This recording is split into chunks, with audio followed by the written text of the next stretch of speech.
नाशिक येथे दर्पणकार बाळशास्त्री जांभेकर पत्रकार संघाच्या वतीने पत्रकार दिनानिमित्त राष्ट्रीय कर्मयोगी पुरस्काराची घोषणा राष्ट्रीय अध्यक्ष डॉक्टर महेंद्र देशमुख यांनी केली असून यात अमरावतीचे सर्वज्ञ फाउंडेशन रोटी बँकेचे संस्थापक अध्यक्ष मनीष पावडे यांची सामाजिक व इतर कार्याची दखल घेऊन त्यांना राष्ट्रीय कर्मयोगी पुरस्काराने सन्मानित करण्यात आले आहे। या राष्ट्रीय पुरस्कार वितरण समारंभ 5 जानेवारी 2025 रोजी 2:30 वाजता हिरोजिनी अकॅडमी सभागृह नाशिक येथे संपन्न झाला। या कार्यक्रमामध्ये प्रमुख नाशिकचे खासदार राजाभाऊ वाजे, मनोहर शिंदे, दैनिक सामनाचे मुख्य संपादक कमलेश सुतार, झी 24 तासचे संपादक व प्रमुख आयोजक डॉक्टर महेंद्र देशपांडे, राष्ट्रीय अध्यक्ष बीजे पत्रकार संघ व अनेक मान्यवरांच्या उपस्थितीत संपन्न झाला। प्रमुख पाहुण्यांच्या उपस्थितीत आयोजकांकडून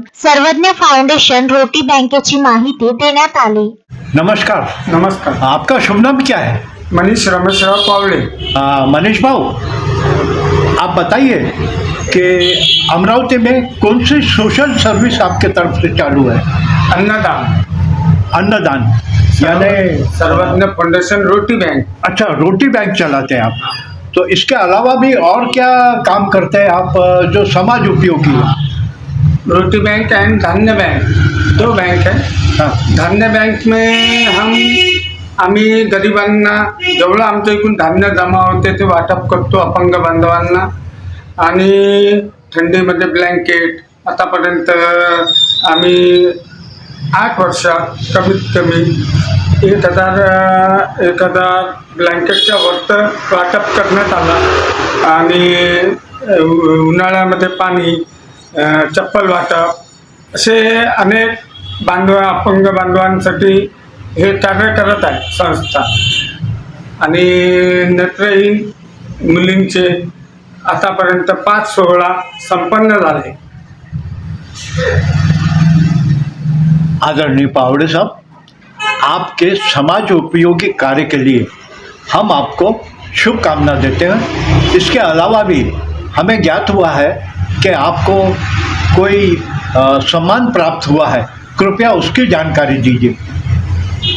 आता नुकताच झालेला 5 तारखेला नाशिक येथे राष्ट्रीय पत्रकार संघातर्फे सर्वज्ञ फाउंडेशन रोटी बँकची अमरावती जिल्ह्यामधून एकमेव निवड करण्यात आली।